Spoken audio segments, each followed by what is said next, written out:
Hello students, good morning. Chemistry की online class में आप सब बच्चों का हार्दिक स्वागत है। मैं उम्मीद करता हूँ आप घर पे सेफ होंगे, सुरक्षित होंगे और कोविड-19 की जो गाइडलाइन है उनकी आप पालना कर रहे होंगे। फिलहाल हम जो बात कर रहे थे वो बात कर रहे थे चैप्टर सेकंड, और इस चैप्टर का नाम था एटॉमिक स्ट्रक्चर यानी परमाणु संरचना। और इस चैप्टर में फिलहाल हम जो बात कर रहे थे वो बात कर रहे थे फोटो इलेक्ट्रिक इफेक्ट के बारे में, यानी हम बात कर रहे थे प्रकाश वैद्युत प्रभाव के बारे में। मैंने काफ़ी सारी बातें आपको इस प्रकाश वैद्युत प्रभाव के बारे में बताई। उम्मीद कर रहा हूँ शायद आपको वो बातें समझ में आ भी रही हैं। कई विद्यार्थियों कमेंट भी आए, वो पता लगा शायद उस चीज़ को समझ रहे हैं, उसको पढ़ने की पूरी कोशिश कर रहे हैं। फिर भी अगर किसी विद्यार्थी को कोई इस टॉपिक में डाउट आता है तो मुझसे पर्सनली पूछ सकता है, भाई इसमें कोई शिक नहीं है, आप पूछ सकते हो, ठीक है। बिना बात किए हम अपने टॉपिक को स्टार्ट करते हैं। हम बात कर रहे थे भाई प्रकाश वैद्युत प्रभाव के बारे में। मैंने आपसे बताया था अगर आपके पास कोई मेटल है, इस मेटल के ऊपर अगर आपने कोई एनर्जी का फोटोन डाला तो वहां से इलेक्ट्रॉन क्या हो जाते हैं, बाहर हो जाते हैं। जो इलेक्ट्रॉन बाहर होते हैं उन्हें बताया था हमने फोटो इलेक्ट्रॉन, उन्हें हमने क्या कहा था, फोटो इलेक्ट्रॉन। और फोटो इलेक्ट्रॉन की वजह से जो सर्किट के अंदर करंट आता है उसे आपने कहा था फोटो करंट, उसे आपने क्या कहा था, फोटो करंट। और ये जो पूरा का पूरा प्रोसेस है, ये पूरा का पूरा जो मेथड है, इसे आपने कहा था फोटो इलेक्ट्रिक इफेक्ट। बात कही थी। फिर मैंने आपसे ये भी कहा था कि जब आप फोटो इलेक्ट्रिक इफेक्ट की बात करते हो तो आप उन धातु का चयन करोगे जिनका साइज क्या होगा, बड़ा। यानी आवर्त सारणी में जो नीचे वाली धातुएं हैं उसका इस फोटो इलेक्ट्रिक इफेक्ट में क्या किया जाता है, चयन। क्योंकि जितना साइज बड़ा होगा नाभिक का इलेक्ट्रॉन से आकर्षण उतना ही कम होगा और इलेक्ट्रॉन को निकालने में हमको उतनी ही क्या होगी, आसानी। इसलिए फोटो इलेक्ट्रिक इफेक्ट के लिए उन धातु का चयन किया जाता है जिनका साइज क्या होता है, बड़ा होता है। ये बात मैंने आपको बताई थी। फिर हम ये बात बता रहे थे कि जब भी कोई मेटल से इलेक्ट्रॉन बाहर निकलेगा उसके पास दो एनर्जी होगी भाई। एक तो उसके पास होगी थ्रेशोल्ड एनर्जी, जिसे आप बोलते हो क्या, कार्यफलन ऊर्जा या वर्क फंक्शन बोलते हो। और एक अपने पास होगी काइनेटिक एनर्जी, जिसे आप बोलते हो गतिज ऊर्जा। यानी इन दोनों ऊर्जा को मिलाकर ही क्या बनेगा, फोटो इलेक्ट्रिक इफेक्ट। अगर दोनों में से एक ऊर्जा भी है, अगर दोनों में से एक ऊर्जा भी है तो आप कह दोगे फोटो इलेक्ट्रिक इफेक्ट होगा, अगर दोनों में से एक भी है तो। लेकिन काइनेटिक ऊर्जा है तो फोटो करंट होगा, अन्यथा फोटो करंट नहीं होगा। क्योंकि मैंने आपसे बताया था कार्यफलन ऊर्जा क्या होती है, जो इलेक्ट्रॉन को कहां लेके जाएगी, सरफेस पर। और जब इलेक्ट्रॉन सरफेस से बाहर जाएगा, भाई जब इलेक्ट्रॉन बाहर जाएगा तभी तो करंट आएगा। जब इलेक्ट्रॉन सरफेस के बाहर जाएगा ही नहीं तो क्या बताओ फोटो करंट आएगा क्या। तो मैं कहूंगा सरफेस से बाहर ले जाने के लिए जो ऊर्जा होती है उसको क्या बोलते हैं, काइनेटिक ऊर्जा। यानी जब तक काइनेटिक एनर्जी नहीं होगी तब तक आप फोटो करंट की बात कर नहीं सकते। कहानी क्लियर थी। मैंने आपको इसके फोटो इलेक्ट्रिक इफेक्ट के बारे में दो केस डिस्कस किए थे। पहला केस क्या था कि जब आने वाले फोटोन की ऊर्जा उस थ्रेशोल्ड ऊर्जा से क्या है, कम। जब आने वाले फोटोन की ऊर्जा उस थ्रेशोल्ड ऊर्जा से कम होगी तो मैं कहूंगा फोटो इलेक्ट्रिक इफेक्ट होगा ही नहीं, क्योंकि आपके पास इतनी एनर्जी है ही नहीं कि इलेक्ट्रॉन कहां चला जाए, सरफेस के ऊपर। जब इलेक्ट्रॉन सरफेस पे नहीं जा पाएगा तो इलेक्ट्रॉन बाहर तो कहां से जाएगा।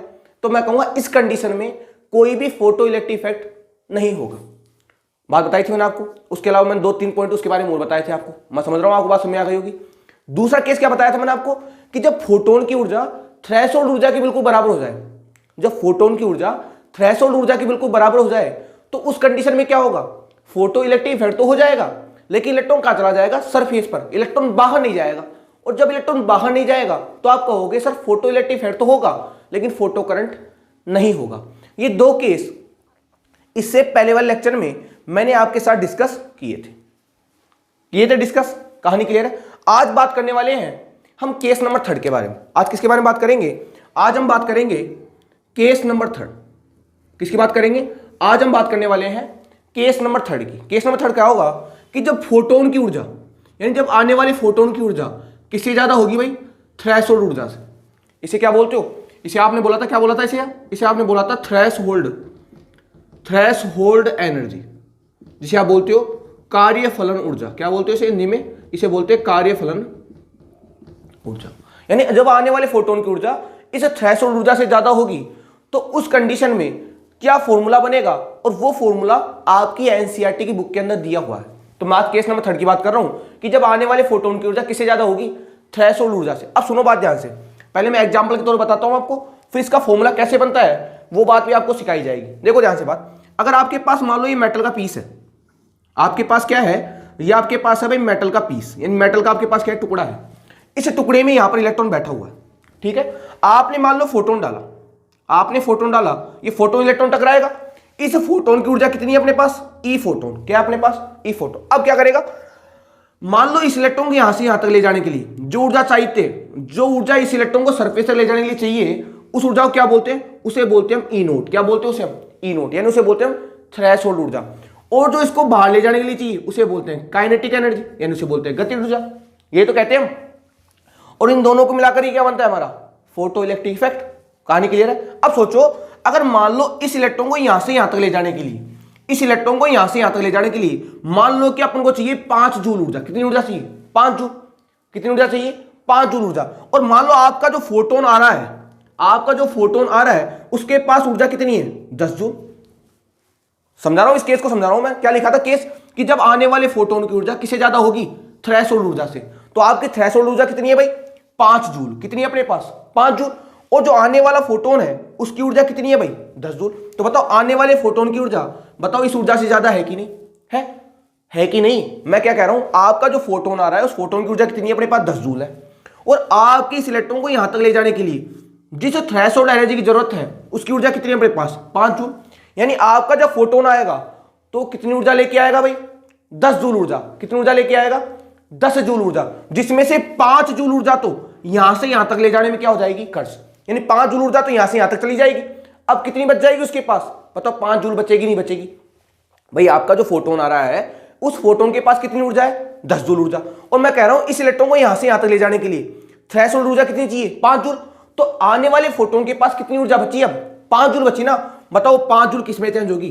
काइनेटिक ऊर्जा में चेंज होगी कि नहीं होगी? होगी नहीं होगी, क्योंकि हम जानते हैं लॉ ऑफ एनर्जी कंजर्वेशन, हम जानते हैं ऊर्जा संरक्षण का नियम कि जितनी ऊर्जा आप देते हो उतनी ही ऊर्जा आपको मिलती है। तो आने वाला फोटोन कितनी ऊर्जा लेके आ रहा था? 10 जूल ऊर्जा, जिसमें से 5 जूल ऊर्जा तो किसमें चली गई? थ्रेशोल्ड में। और जो बच गई ऊर्जा वो कहां पर चेंज होगी भाई? काइनेटिक ऊर्जा में। किसमें चेंज होगी? काइनेटिक ऊर्जा। इसका मतलब क्या हुआ? आने वाले जो फोटोन की ऊर्जा है ना, बताओ इसकी ऊर्जा के और इसकी ऊर्जा के बताओ योग के बराबर होगी नहीं होगी? यानी आने वाले फोटोन के पास जो ऊर्जा है वो बताओ इन दोनों ऊर्जाओं के योग के बराबर है कि नहीं? कि अगर आपके पास आने वाले फोटोन के पास 10 जूल ऊर्जा है तो आपको भी यहां पर टोटल कितनी ऊर्जा मिलेगी? 10 जूल ऊर्जा। कितनी ऊर्जा मिलेगी? 10 जूल ऊर्जा। इसका मतलब मैं ये कह सकता हूं कि आने वाले जो फोटोन की ऊर्जा है वो एक तो इसके बराबर होगी और साथ में किसके बराबर होगी? काइनेटिक ऊर्जा की। बताओ बात सही कि नहीं? यानी इन दोनों को जब जोड़ दोगे बताओ आने वाले फोटोन की ऊर्जा बराबर आएगी नहीं आएगी? और ये बात कौन कहता है? ये बात कहता है लॉ ऑफ एनर्जी कंजर्वेशन। ये बात बताता है ऊर्जा संरक्षण का नियम कि जितनी ऊर्जा आप दोगे उतनी ही ऊर्जा आपको मिलेगी। और आने वाला फोटोन कितनी ऊर्जा लेकर आया? 10 जूल। और यहां से यहां तक के लिए कितनी चाहिए आपको? 5 जूल। तो बची ऊर्जा कहां चली जाएगी आपके पास? गति ऊर्जा में जाएगी नहीं जाएगी?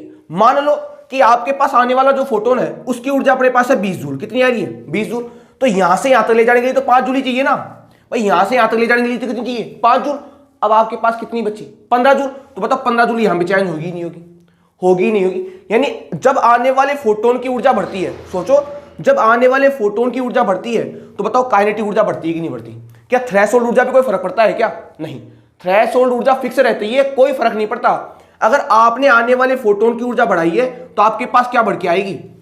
गतिज ऊर्जा बढ़ेगी। थ्रेशोल्ड ऊर्जा पे कोई फर्क पड़ने वाला नहीं है। समझ में आ रही बात मैं क्या कह रहा हूं? क्योंकि आप सोचो इस इलेक्ट्रॉन को यहां से यहां तक ले जाने के लिए हमको 5 जूल ऊर्जा चाहिए और यहां से बाहर ले जाने के लिए हमको कितनी जूल ऊर्जा चाहिए? काइनेटिक ऊर्जा चाहिए, यानी गति ऊर्जा चाहिए। अब मान लो आपके पास आने वाले फोटोन के पास 10 जूल ऊर्जा है तो 5 जूल तो यहां से यहां तक ले जाने में खर्च हो गई। बची कितनी? 5 जूल। तो बताओ 5 जूल कहां पर जाएगी? काइनेटिक में जाएगी नहीं जाएगी? यानी इस फोटोन की ऊर्जा इन दोनों ऊर्जाओं के बताओ योग के बराबर होगी कि नहीं होगी? क्योंकि हम जानते हैं जितनी ऊर्जा आती है उतनी ऊर्जा आपको मिलती है। तो ये ऊर्जा तो आपने दी थी और ये ऊर्जा आपको मिल गई, यानी ये ऊर्जा आपके पास खर्च हो गई। तो जितनी ऊर्जा थी उतनी तो खर्च होगी भाई। ये बात कौन कहता है? ये बात कहता है लॉ ऑफ एनर्जी कंजर्वेशन। बात समझ आ रही है? और अगर आपने फोटोन की ऊर्जा बढ़ा दी, अगर आपने इस फोटोन की ऊर्जा बढ़ा दी तो इसकी ऊर्जा में चेंज थोड़ी होगा। चेंज कहां पर होगा? ओनली फॉर ओनली काइनेटिक ऊर्जा में, यानी आप कहोगे गतिज ऊर्जा में चेंज होगा। यानी अगर आने वाले फोटोन की ऊर्जा बढ़ाते चले जाओगे आप तो थ्रेशोल्ड ऊर्जा पे कोई फर्क पड़ने वाला नहीं है। ओनली फॉर ओनली किस पर फर्क पड़ेगा? Kinetic energy. मैं कहूंगा किस पर फर्क पड़ेगा? गतिज ऊर्जा पर। अगर आपने 10 की 20 जूल कर दी तो ये तो 5 जूल ही रहेगी ना, ये 10 जूल थोड़ी हो जाएगी। बाकी किस में चेंज हो जाएगी? 15 जूल कहां चली जाएगी? बताओ गतिज ऊर्जा में जाएगी नहीं जाएगी? मेरी बात समझ आ रही है आपको? मैं क्या कहना चाहता हूं कि यानी अगर आने वाले फोटोन की अगर आप ऊर्जा बढ़ा दोगे, अगर आने वाले फोटोन की अगर आप ऊर्जा बढ़ा दोगे तो कौन सी ऊर्जा बढ़ जाएगी? Kinetic energy. आप कहोगे कौन सी ऊर्जा बढ़ जाएगी? गतिज ऊर्जा। बात समझ आ रही है आपको? अब सुनो बात ध्यान से। इसका मतलब क्या हुआ? इसका मतलब क्या हुआ? जब आने वाले फोटोन की ऊर्जा, जब आने वाले फोटोन की ऊर्जा इस थ्रेशोल्ड ऊर्जा से ज्यादा है, जब आने वाले फोटोन की ऊर्जा इस थ्रेशोल्ड ऊर्जा से ज्यादा है तो मैं कहूंगा फोटो इलेक्ट्रिक इफेक्ट भी होगा। और काइनेटिक ऊर्जा आ रही है कि नहीं आ रही? पहले केस में तो हमारे पास था ही नहीं फोटो इलेक्ट्रिक इफेक्ट, पहले केस में तो हमारे पास फोटो इलेक्ट्रिक इफेक्ट था ही नहीं, तो फिर फोटो करंट की तो बात ही कहां से करेंगे। दूसरे केस में हमारे पास फोटो इलेक्ट्रिक इफेक्ट तो था लेकिन फोटो करंट नहीं था, क्योंकि उसके पास क्या नहीं थी, काइनेटिक एनर्जी नहीं थी। अब देखो तीसरे केस में इस फोटोन की ऊर्जा किस किस का कॉम्बिनेशन है, इसका और इसका, यानी इसके पास तो ये वाली ऊर्जा भी होगी और साथ में कौन सी ऊर्जा होगी, काइनेटिक वाली। बताओ फोटो करंट आएगा नहीं आएगा? इसका मतलब क्या हुआ, जब आपके पास आने वाले फोटोन की ऊर्जा अगर थ्रेशोल्ड ऊर्जा से ज्यादा है तो इस कंडीशन में फोटो इलेक्ट्रिक इफेक्ट भी होगा और साथ में क्या होगा, फोटो करंट। बात समझ आ रही? यानी जब आपके पास आने वाले फोटोन की ऊर्जा इस थ्रेशोल्ड ऊर्जा से ज्यादा है तो उस कंडीशन में आपके पास फोटो इलेक्ट्रिक इफेक्ट भी होगा और साथ में आपके पास क्या होगा, फोटो करंट। बताओ होगा कि नहीं होगा? क्योंकि इलेक्ट्रॉन यहां से यहां भी जाएगा, इलेक्ट्रॉन यहां से कहां जाएगा, बाहर। तो आपके पास फोटो इलेक्ट्रिक इफेक्ट भी होगा और आपके पास क्या होगा, फोटो करंट। तो मैं लिख सकता हूं यहां पर, क्या लिख सकता हूं मैं यहां पर ये लिख सकता हूं कि जब आपके पास ऐसी कंडीशन है, यानी जब आपके पास आने वाले फोटोन की ऊर्जा इस थ्रेशोल्ड ऊर्जा से ज्यादा है तो इस कंडीशन में आपके पास क्या होगा, एक तो आपके पास होगा फोटो इलेक्ट्रिक इफेक्ट। क्या होगा आपके पास होगा फोटो इलेक्ट्रिक इफेक्ट, ये भी होगा, और साथ में आपके पास क्या होगा, आपके पास होगा फोटो करंट। क्या होगा आपके पास, फोटो करंट। मैं जो बात कह रहा हूं उस बात को ध्यान से समझना, अगर आने वाले फोटोन की ऊर्जा अगर थ्रेशोल्ड ऊर्जा से ज्यादा है तो उस कंडीशन में आपके पास फोटो इलेक्ट्रिक इफेक्ट भी होगा और साथ में आपके पास क्या होगा, फोटो करंट। क्योंकि यहां पर काइनेटिक ऊर्जा भी है और साथ में कौन सी ऊर्जा है, थ्रेशोल्ड ऊर्जा। बताओ दोनों काम आएगा नहीं आएगा?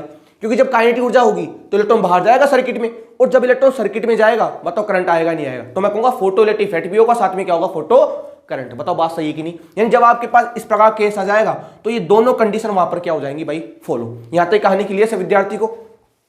यहां तक कहानी सब विद्यार्थी क्लियर है कि जब फोटोन आने वाले फोटोन की ऊर्जा जब थ्रेशोल्ड ऊर्जा से ज्यादा होती है तो उस कंडीशन में आपके पास फोटो इलेक्ट्रिक इफेक्ट भी होता है और साथ में आपके पास क्या होता है, फोटो करंट। साथ में क्या होता है आपके पास, फोटो करंट। कहानी क्लियर है यहां तक की? अब सुनो, मैंने आपसे क्या कहा था, आने वाली जो फोटोन की ऊर्जा है बताओ दोनों ऊर्जाओं की योग के बराबर होगी ही नहीं होगी? अगर आपके पास 10 जूल ऊर्जा आ रही है तो 5 जूल ऊर्जा तो कहां चली जाएगी, थ्रेशोल्ड में, और बचने वाली ऊर्जा कहां चली जाएगी, काइनेटिक ऊर्जा में। अगर आपके पास 15 जूल ऊर्जा आ रही है तो 5 जूल ही रहेगी, वो तो बचने वाली ऊर्जा कहां चली जाएगी, काइनेटिक ऊर्जा में। यानी मैं कहूंगा जितनी ऊर्जा आपके पास आ रही है बताओ उतनी ही ऊर्जा आपको मिलेगी कि नहीं मिलेगी? अब फॉर्मूला बनाने जा रहा हूं मैं क्या कह रहा हूं, जितनी फोटोन की ऊर्जा आपके पास आ रही है बताओ उतनी ही ऊर्जा आपको मिलेगी नहीं मिलेगी? मिलेगी। यानी मैं कहूंगा आने वाले फोटोन की जो ऊर्जा है, आने वाले फोटोन की जो ऊर्जा है वो किस किस के बराबर होगी, एक तो ई नोट के बराबर होगी, प्लस साथ में किसको जोड़ दूंगा मैं, काइनेटिक एनर्जी। किसको जोड़ दूंगा भाई, काइनेटिक एनर्जी को। कैसे, ये अपने पास मेटल का टुकड़ा था, यहां पर इलेक्ट्रॉन बैठा हुआ था और यहां पर फोटोन आ रहा था, इसकी ऊर्जा कितनी थी अपने पास, ई फोटोन। यहां से यहां तक लिए कितनी चाहिए अपन को, ई नोट चाहिए, और यहां से बाहर ले जानी चाहिए अपने को कितनी चाहिए अपने को, काइनेटिक एनर्जी। तो मैं कह रहा हूं जब यहां पर 5 जूल ऊर्जा होगी और आपके आने वाले फोटोन की ऊर्जा क्या है, ज्यादा 10 जूल है, तो 5 जूल तो यहां पर बची 5 जूल कहां चली जाएगी, काइनेटिक में जाएगी नहीं जाएगी? तो मैं कहूंगा 5 और 5 को जोड़ दोगे बताओ वापस 10 बनेगा नहीं बनेगा? यानी आने वाले फोटोन की ऊर्जा बताओ इन दोनों ऊर्जाओं की योग के बराबर होगी कि नहीं? तो लिख दिया मैंने कि आने वाले फोटोन की ऊर्जा किसके बराबर होगी, ई नोट यानी थ्रेशोल्ड ऊर्जा की, साथ में किसके बराबर होगी, प्लस काइनेटिक एनर्जी। चूंकि हम जानते हैं, हम क्या जानते हैं, हम जानते हैं ई बराबर क्या होता है, एच न्यू। क्या होता है, पढ़ा है हमने प्लांक क्वांटम सिद्धांत में, हमने पढ़ा है प्लांक क्वांटम सिद्धांत में ई बराबर क्या होता है, एच न्यू। तो हम ये भी जानते हैं, तो ईपी बराबर क्या हो जाएगा, ईपी बराबर क्या हो जाएगा, एच तो कांस्टेंट होता है, न्यू किसका हो जाएगा हमारे पास, पी का। भाई हम जानते हैं ई बराबर होता है एच न्यू, तो ईपी बराबर क्या होगा, एच न्यू पी होगा कि नहीं होगा, होगा। इसके अलावा ई नोट बराबर क्या होगा, ई नोट बराबर क्या हो जाएगा, एच न्यू नोट। अरे भाई एच की वैल्यू चेंज थोड़ी होगी, एच तो प्लांक स्थिरांक होता है ना, उसकी वैल्यू तो कांस्टेंट ही होती है। क्योंकि हम जानते हैं ई बराबर होता है एच न्यू, तो ईपी बराबर, ईपी क्या है, फोटोन की ऊर्जा, तो फोटोन की फ्रीक्वेंसी बराबर होगी कि नहीं होगी, और ई नोट क्या है, थ्रेशोल्ड ऊर्जा, तो एच न्यू नोट आएगा नहीं आएगा? कहानी क्लियर? इन दोनों वैल्यू को यहां पुट कर सकता हूं क्या मैं? अरे भाई हम ये जानते हैं ई बराबर होता है एच न्यू, तो ई पी बराबर क्या होगा, एच तो एच ही रहेगा ना, बताओ न्यू पी आएगा नहीं आएगा? और ई नोट बराबर क्या होगा, एच तो एच ही रहेगा, बताओ न्यू पी की जगह क्या जाएगा, न्यू नोट।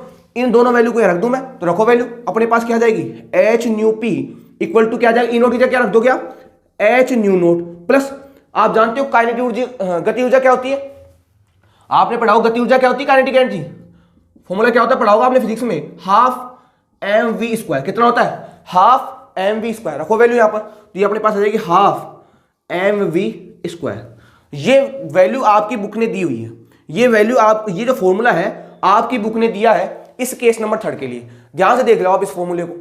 ये फॉर्मूला आपकी बुक ने दिया है कि जब आने वाले फोटोन की ऊर्जा थ्रेशोल्ड ऊर्जा से ज्यादा होगी तो उस कंडीशन में एनर्जी का फॉर्मूला क्या आएगा, h nu p equal to h nu naught plus half M we square. H nu p equal to h nu naught plus half M we square. ये फॉर्मूला तो आपकी एनसीईआरटी ने दिया है। अब इस फॉर्मूले को मैं थोड़ा चेंज कर देता हूं। ये फॉर्मूला तो इंपॉर्टेंट है भाई, ये फॉर्मूला अपने आप में काफी इंपॉर्टेंट है। इंपॉर्टेंट फॉर्मूला है कि h nu p equal to क्या हो जाएगा, h nu naught plus half M we square. और कैसे हो पता लगा जी मैंने आपको कि जितने फोटोन की ऊर्जा होगी वो इस ऊर्जा के साथ में इस ऊर्जा की कॉम्बिनेशन क्या होगी भाई, बराबर होगी। और ये बात कौन कहता है, ये बात कहता है लॉ ऑफ एनर्जी कंजर्वेशन, इन ऊर्जा संरक्षण का नियम। कहानी क्लियर आता है कि अब सुनो इसको, ये फॉर्मूला तो आप निकलवा लिया आपने कि ई पी बराबर क्या होता है H nu P, E nought बराबर क्या होता है एच न्यू नोट, और काइनेटिक ऊर्जा क्या होती है पास half M we square. Value को पुट किया, हमारे पास फॉर्मूला ये आ गया। अब देखो फॉर्मूले को चेंज कर रहा हूं मैं, ये हमारे पास है एच न्यू पी, इसको उठा के यहां लिया हूं मैं। ये वैल्यू पॉजिटिव है कि नहीं, जब इस वैल्यू को उठा के मैं इधर भेजूंगा बताओ वैल्यू नेगेटिव होगी कि नहीं होगी। इक्वल टू क्या रह जाएगा हमारे पास हाफ एम वी स्क्वायर। यहां तक कोई डाउट किसी को, अरे भाई इस वैल्यू को उठा के यहां भेज दिया ना मैंने, तो ये वैल्यू यहां पर पॉजिटिव है, जब ये वैल्यू यहां पर जाएगी बताओ नेगेटिव होगी कि नहीं होगी। तो h nu p minus h nu naught equal to क्या हो जाएगा, इधर क्या बचेगा only for only half M we square बच जाएगा। तो यहां से एच को कॉमन ले सकता हूं मैं, एच यहां भी है एच यहां भी है, तो यहां क्या बच जाएगा nu p minus nu naught equal to क्या हो जाएगा मेरे पास हाफ एम वी स्क्वायर। बताओ बचेगा नहीं बचेगा, क्लियर है। अरे भाई यहां से एच को कॉमन ले लिया ना, पहले देखो मैंने क्या किया है, पहले तो मैंने ये फॉर्मूला बना दिया, उसके बाद मैंने इस फॉर्मूले को इस वैल्यू को उठाकर यहां से यहां लेके आया। ये वैल्यू पहले पॉजिटिव थी, जब इस वैल्यू को यहां से उठा के आप यहां लेके आओगे बताओ नेगेटिव होगा कि नहीं होगा। और यहां से ले लिया मैंने एच को कॉमन, तो यहां बच जाएगा nu p minus nu naught equal to क्या हो जाएगा हाफ एम वी स्क्वायर। और मुझे केवल और केवल एम वी स्क्वायर की वैल्यू चाहिए। अगर मुझे केवल और केवल चाहिए एम वी स्क्वायर तो बताओ 2 मल्टीप्लाई में जाएगा नहीं जाएगा। अरे मेरे को अगर एम वी स्क्वायर चाहिए तो ये 2 बट्टे का जो है जब ये इधर जाएगा बताओ मल्टीप्लाई होगा कि नहीं होगा, गुणा हो जाएगा। तो क्या बनेगा ये बनेगा 2h nu p minus nu naught equal to क्या हो जाएगा मेरे पास एम वी स्क्वायर। बताओ होगा कि नहीं होगा, अरे होगा कि नहीं होगा। अब इस वैल्यू को मल्टी कर लूं, इसको इधर लिख लेता हूं, इसको इधर लिख लेता हूं, कोई शक थोड़ी है किसी को, ऐसा कर सकते हैं ना हम। ये बात तो बराबर ही है ना भाई, इसमें कोई फर्क थोड़ी है। इसको मैं और लगा के लिख सकता हूं ना, ये तो ऐसे लिख दो ये ऐसे लिख दो, बात तो एक ही है। कहानी क्लियर है यहां तक की, ध्यान से देख लो आप, इसको ऐसे लिख सकते हैं इसको हम ऐसे भी लिख सकते हैं। यहां तक कहानी सब विद्यार्थियों क्लियर है कि ये फॉर्मूला किस प्रकार बन रहा है। फॉर्मूले को देखते चले जाना आप। भाई हमने क्या किया, h nu p equal to होता है H nu naught plus half M we square. इस वैल्यू को उठा के मैं यहां से यहां के ले गया है, तो ये वैल्यू पहले पॉजिटिव में थी, जब इस वैल्यू को उठाकर आप यहां से यहां लेके आओगे तो नेगेटिव हो जाएगा। यहां से एच को मैंने कॉमन ले लिया, तो यहां बचेगा nu p minus nu naught equal to हो जाएगा हाफ एम वी स्क्वायर। ठीक है, अब मैंने क्या किया, इस 2 को उठा के यहां भेज दिया, तो ये 2 मल्टीप्लाई होगा कि नहीं होगा, तो 2h nu p minus nu naught equal to हो जाएगा एम वी स्क्वायर। अब मैंने इसको तो इधर लिख लिया, इसको इधर लिख लिया, कोई शक है इसमें किसी को, इसमें शक नहीं है किसी को। तो बताओ वी स्क्वायर बराबर क्या हो जाएगा, तो वी स्क्वायर बराबर क्या होगा, इसको मैं इधर लिख देता हूं ताकि आपको दिख जाए। इसको उठा के मैं यहां पे लिख रहा हूं, तो बताओ वी स्क्वायर बराबर क्या हो जाएगा, वी स्क्वायर बराबर क्या हो जाएगा 2h nu p minus nu note, 2h nu p minus nu note. बताओ m बटे में जाएगा नहीं जाएगा, चला जाएगा बटे में, बटे में कौन चला जाएगा m, बटे में कौन चला जाएगा m। और अगर मुझे केवल और केवल v चाहिए तो v बराबर क्या होगा, जब ये 2 उधर जाएगा बताओ अंडर रूट बनेगा नहीं बनेगा, तो अपने पास क्या बन जाएगा अंडर रूट, क्या बनेगा अपने पास, इधर लिख देते हैं 2h nu p minus nu note divide by अपने पास आ जाएगा m। यानी आप इस फॉर्मूले से क्या निकाल सकते हो, इलेक्ट्रॉन की वेलोसिटी क्या निकाल सकते हो। v मतलब क्या होता है, वेलोसिटी तो होती है, आप निकाल सकते हो उसकी वेलोसिटी, कि उसकी जो वेलोसिटी है इलेक्ट्रॉन की, उस इलेक्ट्रॉन की वेलोसिटी कितनी होगी इस फॉर्मूले से। फॉर्मूला तो आपकी एनसीईआरटी ने दिया है, लेकिन इस फॉर्मूले से आप ये निकाल सकते हो कि उस इलेक्ट्रॉन की वेलोसिटी कितनी होगी जो यहां पर आ रहा है, उस इलेक्ट्रॉन की वेलोसिटी कितनी होगी जो यहां पर आ रहा है। एक नया फॉर्मूला मैंने आपके साथ डिराइव कर दिया कि उस फॉर्मूले की वेलोसिटी कितनी होगी जो यहां पर आ रहा है। कहानी क्लियर है, कहानी क्लियर है। मैं क्या कहना चाहता हूं, इससे हमने निकाल दिया कॉमन लेके, जैसे भी करके हमने ये फॉर्मूला हमने डिराइव कर दिया। कहानी क्लियर है, बात समझ आ रही है आपको। और मैंने आपको एक बात और बताई थी, अगर आप आने वाले फोटोन की ऊर्जा बढ़ाओगे, अगर आप आने वाले फोटोन की ऊर्जा बढ़ाओगे तो क्या इस पे कोई फर्क पड़ेगा क्या, नहीं। क्योंकि मान लो पहली ऊर्जा अपन को चाहिए थी 5 जूल, ठीक है, आने वाले फोटोन की ऊर्जा कितनी अपने पास है 10 जूल, तो 5 जूल ऊर्जा तो यहां से यहां तक ले जाने चली जाएगी। और 5 जूल ऊर्जा कहां जाएगी, काइनेटिक में। अगर मान लो आपने 10 की जगह 15 कर दिया तो आपने ऊर्जा को बढ़ा दिया। अगर आपने 10 की जगह 15 कर दिया तो ये तो अभी 5 ही रहेगी ना, बच के कितनी 10, बताओ 10 कहां जाएगी। यानी जब आप ऊर्जा को बढ़ाते हो तो इसकी वैल्यू में चेंज नहीं होता, किसकी वैल्यू में चेंज होता है, काइनेटिक ऊर्जा की वैल्यू में। बात समझ आ रही है, इसकी वैल्यू में कोई चेंज नहीं होगा, किसकी वैल्यू में चेंज होगा, काइनेटिक ऊर्जा की वैल्यू में। अब सुनो, ये फॉर्मूला समझ आ गया, इस फॉर्मूले से मैं एक और फॉर्मूला निकाल सकता हूं, इस फॉर्मूले से मैं एक और फॉर्मूला निकाल सकता हूं। कैसे निकालेंगे? क्योंकि हम ये जानते हैं कि E बराबर क्या होता है, एच सी बाई लैम्डा होता है कि नहीं होता भाई, एच न्यू और न्यू बराबर होता है सी बाई लैम्डा, तो E बराबर क्या होगा, एच सी बाई लैम्डा होगा। तो बताओ EP बराबर क्या हो जाएगा, h c by lambda p, भाई ये दोनों वैल्यू तो कांस्टेंट होती है। और E नोट बराबर क्या हो जाएगा, h c by lambda naught, होगा कि नहीं होगा। तो इन दोनों की वैल्यू को क्या मैं यहां रख सकता हूं, क्या रख सकता हूं ना इसको यहां पर, भाई E बराबर होता है एच सी बाई लैम्डा और EP बराबर क्या होगा, h c by lambda p, और E नोट बराबर क्या होगा, h c by lambda naught. तो इन दोनों की वैल्यू को इस फॉर्मूले में रख सकता हूं मैं। जब इस दोनों की वैल्यू को इस फॉर्मूले में मैं रखूंगा, इसको तो मिटा देता हूं मैं, जब इस दोनों की वैल्यू को मैं इसमें रखूंगा तो देखो क्या बन के आएगा, रखो वैल्यू यहां पर, तो क्या बन जाएगा यहां पर, यहां बन जाएगा h c upon lambda p equal to क्या होगा, h c upon lambda naught plus क्या आ जाएगा, हाफ एम वी स्क्वायर। ठीक है, ठीक है। अब इसको आगे यहाँ लिए तो बताओ क्या बनेगा, h c upon lambda p minus h c upon lambda naught equal to क्या हो जाएगा मेरे पास, हाफ एम वी स्क्वायर। ठीक है, यहां से एच सी को कॉमन ले लिया हम, जब यहां पर आप एच सी को कॉमन लोगे तो यहां क्या बन जाएगा, 1 upon lambda p minus 1 upon lambda naught equal to क्या हो जाएगा मेरे पास, हाफ एम वी स्क्वायर। कोई डाउट यहां तक किसी को, half M we square, half M we square. ठीक है, तो यहां से क्या कर सकते हैं, एस सी ये एलसीएल ले लोगे तुम तो lambda P into lambda nought आ जाएगा नीचे, तो ऊपर क्या बच जाएगा, ऊपर बच जाएगा लैम्डा नोट, यहां हमारे बच जाएगा लैम्डा पी इक्वल टू क्या हो जाएगा, हाफ एम वी स्क्वायर। यहां तक आने के लिए इसको आगे ले जाए, इसको 2 से मल्टीप्लाई कर दूं, जब इसको आप 2 से मल्टीप्लाई करो तो क्या बन जाएगा, ये बन जाएगा 2HC lambda note minus lambda P divide by lambda P into lambda naught equal to क्या हो जाएगा, एम वी स्क्वायर। तो मैं जब इसको वेलोसिटी निकालूंगा वी स्क्वायर, तो वी स्क्वायर बराबर क्या हो जाएगा, एम बटे में चला जाएगा, तो क्या बनेगा 2HC बाई एम, यहां क्या जाएगा lambda note minus lambda P divide by क्या आएगा, lambda P into lambda note. अरे आएगा ही नहीं आएगा, आ जाएगा ये। तो बताओ v बराबर क्या आएगा हमारे पास, v बराबर आएगा 2HC upon M lambda note minus lambda P divide by आएगा lambda P into lambda nought. इसका क्या अंडर रूट आएगा, नहीं आएगा भाई, 2 जब उधर जाएगा अंडर रूट बनेगा, नहीं बनेगा। यानी अगर आपको सुनो, इससे पहले मैंने क्या फॉर्मूला बनाया था, इससे पहले मैं क्या फॉर्मूला बनाया था, मैंने बनाया था v बराबर, क्या बनाया था, v बराबर अपने क्या बनाया था, अरे वहां पर क्या था, h था ना, वहां तो h ही कॉमन था, h 2h nu p minus nu note divide by क्या था अपने पास, m अंडर रूट था। ये फॉर्मूला कब काम आएगा, जब आपको इसकी फ्रीक्वेंसी दी जाए, आने वाले फोटोन की फ्रीक्वेंसी दी जाए और थ्रेशोल्ड एनर्जी की फ्रीक्वेंसी दी जाए और आपसे वेलोसिटी पूछ ले, तो आप इसको लगा देना। अगर मान लो आपको आने वाले फोटोन की लैम्डा दे दे तो आप इस फॉर्मूले को लगा देना। बताओ हमने एक फॉर्मूले से बताओ 3 फॉर्मूले बनाए कि नहीं बनाए, बन गए। अगर आपके कॉन्सेप्ट अच्छे हैं तो आप किसी भी चीज को आगे तक एक्सप्लेन कर सकते हो भाई, उसमें कोई प्रॉब्लम होने वाली बात है नहीं। अगर आपके कॉन्सेप्ट अच्छे हैं, मैं थोड़ा कैमरा सही कर देता हूं ताकि आपको चीज दिख जाए सही। अगर आपके कॉन्सेप्ट अच्छे हैं तो आप जो आगे वाली चीजें आने वाली है उनको आप तरीके से एक्सप्लेन कर सकते हो कि हम क्या कहना चाहते हैं इस पॉइंट के थ्रू।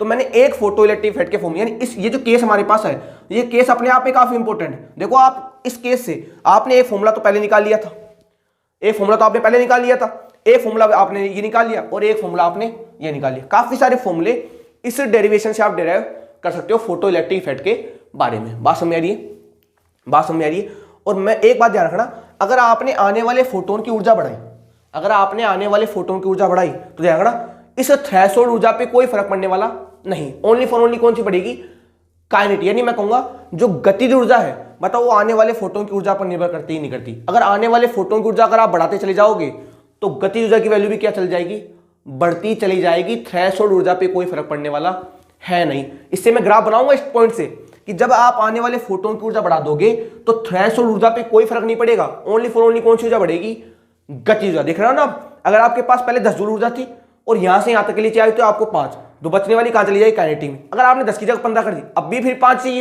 इसको तो अभी 5 चाहिए, बाकी 10 कहां चली जाएगी। यानी आपने जब ऊर्जा को बढ़ाया, जब आपने आने वाले फोटोन की ऊर्जा को बढ़ाया तो आपके पास कौन सी ऊर्जा बढ़ गई, आपके पास बढ़ गई भाई काइनेटिक ऊर्जा, मैं कहूंगा आपके पास बढ़ गई गतिज ऊर्जा। बात समझ आ रही है आपको, बातें आपको क्लियर है, ध्यान से देख लीजिए आप इस टॉपिक को। तो ये आपके पास 3 केस थे, ये आपके पास 3 केस थे फोटो इलेक्ट्रिक इफेक्ट के बारे में जो मैंने आपके साथ डिस्कस कर लिए हैं। और इसमें से जो केस नंबर 3 है वो आपके एनसीईआरटी में लिखा हुआ है। बाकी केस नंबर 1 और केस नंबर 2 मैंने एक एडवांस लेवल से पढ़ाया है आपको, ताकि आप बातों को सीख पाएं और फोटो इलेक्ट्रिक इफेक्ट के बारे में काफ़ी सारी बातें आप सीख पाएँ और या समझ पाएँ, ताकि आपको जो न्यूमेरिकल्स हैं उनमें आपको कोई प्रॉब्लम ना हो। ध्यान से देख लीजिए आप। और लास्ट वाले केस के द्वारा आपने वी की वैल्यू निकाल ली। जब आपको लैम्बडा दी जाए तो आप वी कैसे निकालोगे, और जब आपको फ्रीक्वेंसी दी जाए यानी जब आपको आवर्ती दी जाए तो आप फ्रीक्वेंसी वो वेलोसिटी की वैल्यू किस प्रकार फाइंड आउट करोगे। काफ़ी सारी बातें देख लो आप, बोर्ड पे दिख रही है आपको। एक फॉर्मूले से हमने कितने सारे फॉर्मूले डेवलप कर लिए। कहानी क्लियर है? यहाँ तक कहानी सब विद्यार्थियों क्लियर हो गई होगी। और फिर भी किसी विद्यार्थी को डाउट है तो पूछ सकता है, वैसा केस में है नहीं। अब मैं बात करूंगा कि जब आने वाले फोटोन की ऊर्जा अगर आप बढ़ा दोगे तो काइनेटिक ऊर्जा बढ़ती है, यानी काइनेटिक जो ऊर्जा है यानी जो गतिज ऊर्जा है वो आने वाले फोटोन की ऊर्जा पर क्या करती है, डिपेंड। यानी अगर आने वाले फोटोन की ऊर्जा को चेंज करोगे तो इस वैल्यू में कोई चेंज नहीं होगा। कौन सी वैल्यू में चेंज होगा? काइनेटिक एनर्जी वैल्यू में। कहानी क्लियर है? बात समझ रही आप? तो मैं बात करता हूँ आगे की, इसको साफ कर देते हैं हम थोड़ा सा। इसका आप स्क्रीनशॉट ले लेना, उसको आप नोट्स कर लेना।